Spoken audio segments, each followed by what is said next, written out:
నమస్కారం VS 369 TV news కి స్వాగతం. గారికి ఈవో గారికి మన ఆఫీసర్స్ టీం అందరికీ కూడా పేరు పేరున నమస్కారాలు. శ్రీశైల బ్రహ్మోత్సవాల్లో శివరాత్రి సందర్భంగా మనందరం పాల్గొని కంటిన్యూస్ గా వచ్చినప్పుడు కూడా చిన్న ఇబ్బంది లేకుండా ఎమ్మెల్యే గారు వారి టీం మొత్తం సపోర్ట్ ఇచ్చారు మనకి. సో ఇక్కడ సాచది ఫస్ట్ మీటింగ్, ఇది ఫస్ట్ రివ్యూ మీటింగ్ లో ప్రతి ఒక్కరి రోల్ ఏంటి అన్నది ఈరోజు డిస్కస్ చేయడానికి పిలిచాం. అందులో major role police department, drinking water చాలా ఎక్కువ పెద్ద ఎత్తున భక్తులు వస్తారు కాబట్టి శానిటేషన్ అన్నది చాలా ముఖ్యం. వెరీ క్విక్ రెస్పాన్స్ అనేది ఉండాలి. సో దానికి మనం ఏ విధంగా చేస్తాం, డ్రింకింగ్ వాటర్ ఎలా సప్లై చేస్తాం, మెడికల్ సపోర్ట్ ఎలా చేస్తాం కలుగుకూడదు.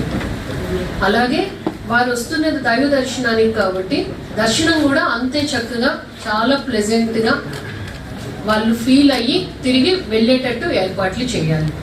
అంటే బయట ఇబ్బంది కలగకూడదు, ట్రాఫిక్ వల్ల ఇబ్బందులు కలగకూడదు, లేదు చిన్న ఎమర్జెన్సీ ఏదో మెడికల్ ఇష్యూ వచ్చింది ఇబ్బంది కలగకూడదు, ఫుడ్ దగ్గర ఇబ్బంది కలగకూడదు, మంచి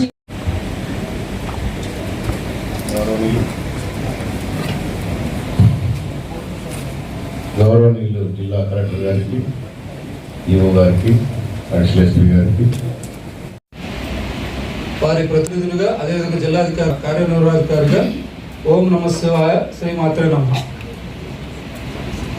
19వ తారీఖు ఫిబ్రవరి నుండి విషయమే అయితే ఈ కార్యక్రమంలో బహుశా స్వామి అమ్మవారుల యొక్క దర్శనం కోసం, అదేవిధంగా వారి యొక్క కరుణా కటాక్షం కోసం భక్తులు ఎంత పెద్ద ఎత్తున మరి వారు మహిమానుత క్షేత్రానికి వస్తారో మనందరం కూడా ఎంత సమన్వయంతో పనిచేస్తే అంత